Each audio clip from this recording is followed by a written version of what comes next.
Hey guys, Alex Taylor here. I am here with Jason Moulton. What is your actual title, Jason? Motorsports Director. Motorsports Director. Yeah. That means he's important. I'm going to try to ask the questions that you guys might not necessarily want to ask or know to ask, or maybe you just haven't had time to ask. So Jason, are you ready to go? Let's do it. Compounds. Yeah. Now, do our radials have different compounds like our big tires do? So really, all of our radials except for one line, all of our radials have the same compound or very similar. Okay. So there's R1 and R2. Those compounds are very, very similar.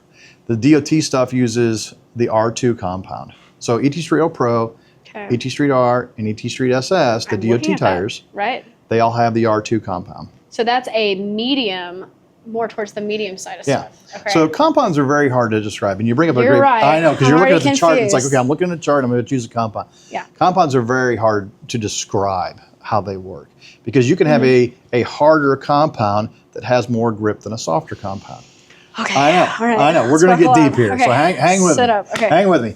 So think about it like this. If you have a piece of Scotch tape and you have the sticky side up. Yes. And you set it on a sponge. Yep. Okay. The sticky side up. Sticky side's facing up, and you push it on the sponge. Yeah. So it's very soft and sticky. Yeah. Right. You can take that same Scotch tape and put it on a table, and it's still going to be just as sticky, but it's going to be harder. Yes. So it's going to have the same grip this way. Yeah. Right. So that's some of the things we have to look at with compounds. Interesting. So it's it's very hard to describe some of this stuff when you're looking at charts. So you're telling me, based on that, you could have the same amount of stickiness that you would experience on the track, but the base that's under that sticky layer could be softer or harder. Yeah, and it's all part of the compound makeup. Yeah, but I'm saying, like, when you look on the chart and you see medium. Yeah. Is that looking at stickiness and hardness, or is that? It's more hardness durometer, which is what they use to measure hardness. So that's why that R2 is for your. Yeah, so R2 is just a little bit of a variant of R1, which is used on the pro drag radials. Okay.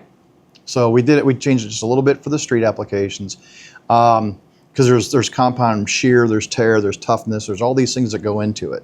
Okay. Radial tires tend to load compounds. When I say load, the unit of pressure that goes onto the compound, they load it differently than a bias tire. Okay. And we can see that when we look at the sidewall of the tire. Bias tires wrinkle up a lot. The footprint gets really long. They're doing all sorts of things. Where a radial tire, it still stays pretty round. You might lengthen it a little bit, but it still stays round. So it loads the compound harder. So I see. That's why most of the time we look at specific radial compounds. The difference here is the pro bracket radial, because of what we did to maintain consistency and give it a lot of life, is we went to our X5 compound on that.